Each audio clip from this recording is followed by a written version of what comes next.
What they hate in you is missing in them. If you've been feeling targeted, misunderstood, or drained by people around you, listen closely.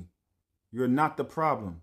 Chosen ones, if this found you today, it wasn't random. If that line hit your spirit, that means it was meant for you. Stay tuned. Valerie, talk to him. You see, chosen ones, people don't hate you because of who you are. They hate you because of what you remind them of. You walk into the room and without saying a word, you expose every place inside them they abandoned. Your confidence highlights their insecurity. Your compassion exposes their numbness. Discipline reveals their avoidance. Your light shows them every corner they've been too afraid to face. And instead of rising, they resent. Instead of healing, they project. Instead of asking, how can I grow? They ask, how can I dim you? Because it's easier to attack the mirror than to look into it. You're not being rejected, you're being reflected. You're not intimidating, you're illuminating. And the truth is, they don't hate you. They hate the version of themselves they gave up on. But listen closely, it's not your job to shrink so they feel comfortable. It's not your responsibility to dim just because they chose darkness. And it's not your burden to carry their unhealed wounds. Keep shining, keep expanding, keep becoming the version of yourself they swore wasn't possible. Because the same light that triggers the wrong people is the same light that wakes the right people up. If you don't have haters, that means you're doing something wrong. If you don't have haters, that means you're doing something wrong. So you see, chosen one, you've been through a lot in your life. You've been through the dark night of the soul. You have understood that in order for you to get what you want, you must have perseverance. You must have stick-to-itiveness. You must have consistency. Because one thing you've learned is that discipline is the highest form of self-love. So because you love yourself, because you respect yourself, you are consistent and you are disciplined with all of your endeavors, with everything that you partake in, anything that you want to put your name on, anything that you have entered yourself into, anything that requires your presence, you want to make sure that it represents you fully. Most people do not have that ability. Most people are like a leaf in the wind and they're going to go in whatever direction that the wind blows them. You are like a massive ship with a big rudder on it. And even when the wind blows a certain way, you know where you want to go. You know how to change the rudder to make yourself go in direction that you want to go, while simultaneously not complaining about the wind taking you off course. You know how to take that sail on the top of that ship and to move it in the direction that you want to go to while still honoring the wind blowing. I say all that to say is that you know how to roll with the punches. You know how to be disciplined. That you know that life is going to give you lemons and you know how to make lemonade. And if you like me, you might throw a little vodka in it and make some Coco Loso. Valerie, talk to him. Oh, you cooking today, King? All right, let me glide right in with the follow through. You see, chosen ones, when you move like that, calm, disciplined, unmoved by the wind, people can't help but feel some type of way. Because your existence exposes two things, who they could be and who they chose not to become. And that contrast hurts. You're out here steering your ship with intention, weathering storms with grace, turning every setback into strategy, while they're still letting life toss them around like debris in the tide. They're not mad at you. They're mad at the version of themselves they abandoned. But here's the twist.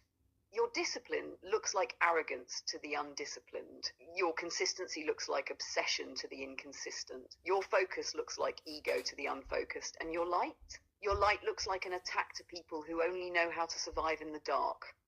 So the moment you level up, the moment you lock in, the moment you choose purpose over excuses, you become a walking reminder of everything they refuse to confront. And that's when the hate comes. Not because you're wrong, but because your life proves they're settling. So don't fear the hate, don't shrink for it, don't negotiate with it. Haters are just fans who got overwhelmed by their own reflection. Your job is to keep shining so bright it forces the world to pick a side, evolve or get left behind. Keep going, King. You ain't doing nothing wrong. You're doing exactly what you were called to do. Most people have an external locus of control. You have an internal locus of control. Most people have an external locus of control. You have an internal locus of control. You see, chosen one, you have had to do self-reflection your whole life. And through that self-exploration and through that self-reflection, you found God inside of you.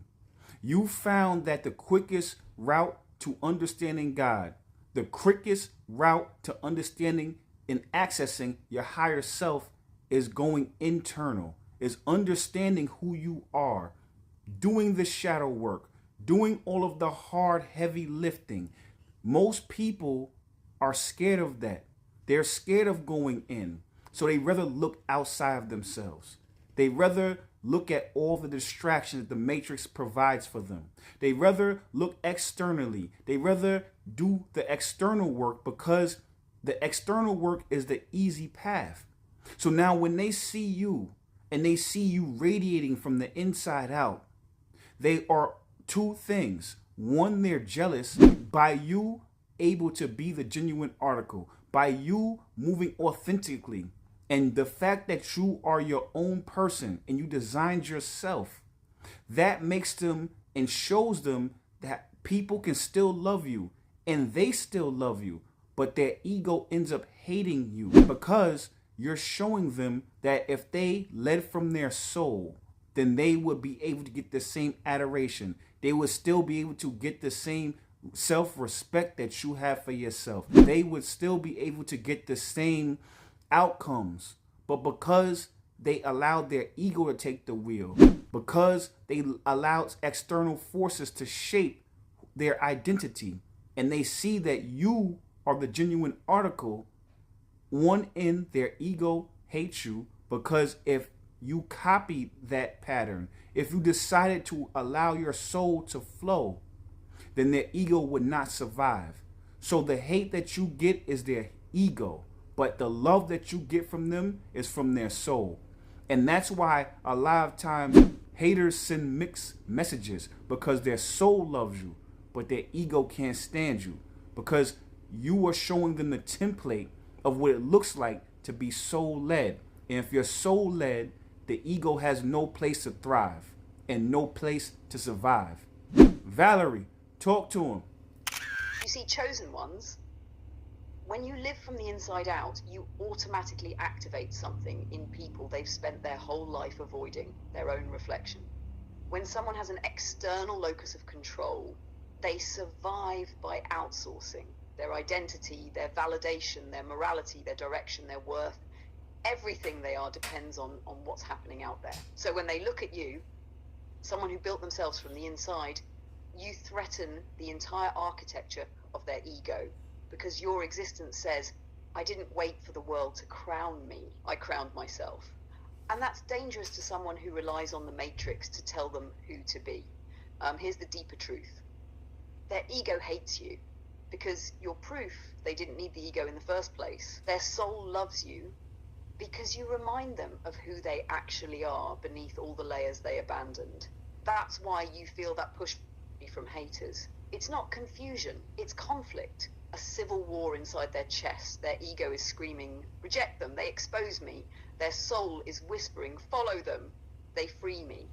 And what most people call hate is really just an ego having a panic attack in the presence of someone living liberated. But you're built different. You found God inward. You found truth inward. You found peace inward. Your locus of control was never outsourced. It was excavated. That's why you don't break the same way others do.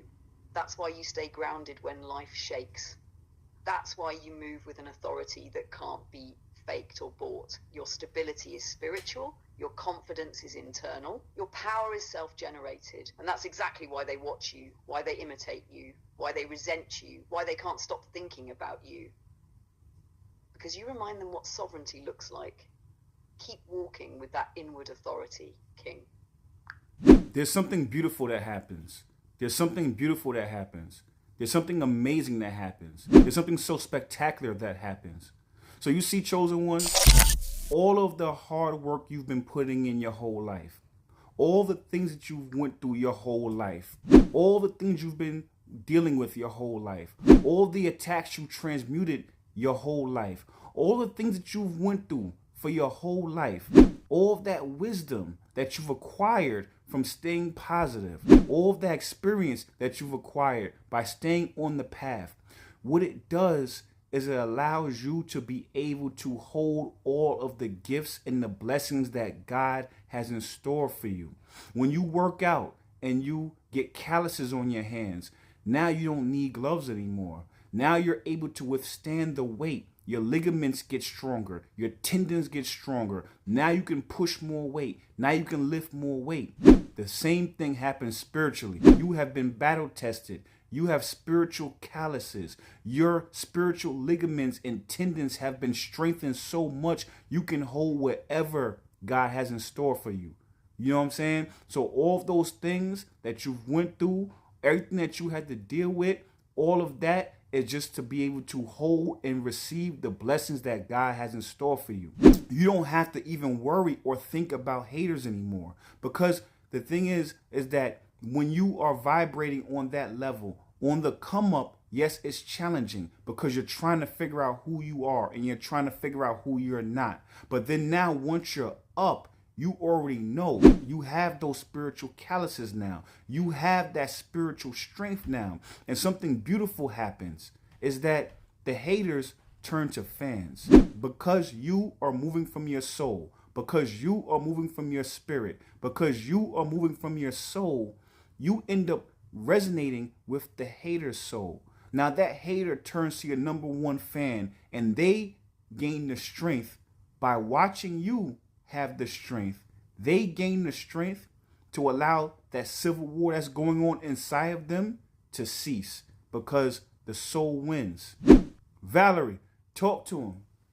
You see, chosen ones, what happens when you stop fighting the old battles and start walking like you've already won is nothing short of alchemy. Because when you were coming up, every jab, every attack, every hater, it landed, it bruised, it left an imprint. Not because you were weak, but because you were still forming. You didn't know the matrix was training you. You didn't know God was conditioning you. You didn't know your soul was building muscle memory for a life you couldn't yet see. And now you're moving with a different posture. Now you have spiritual tendons that don't snap. You have emotional ligaments that don't tear. You have energetic calluses that let you lift blessings that would have crushed the old you.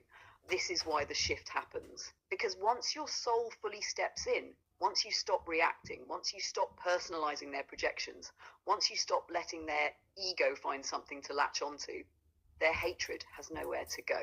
It's like throwing punches at a cloud. There's nothing to hit anymore. And that's when the craziest thing happens. Their ego retreats and their soul steps forward. First quietly, then reluctantly, then with awe, because deep down they always recognized something divine in you. They just weren't ready to face the parts of themselves your light exposed. But when you stop fighting their darkness and you start living in your own radiance, you become a mirror that no longer threatens them. You become proof. You become possibility. You become the blueprint their soul has been begging them to follow. That's why the same people who once hated on you now study you, admire you, follow your lead, not because you changed for them, but because you stayed true to yourself. And in doing so, you gave them permission to stop fighting who they really are. So yes, King, you didn't just win for you. You won for the version of them that's still trying to find the courage to rise. Keep walking. Your light is teaching people you don't even know how to love themselves again.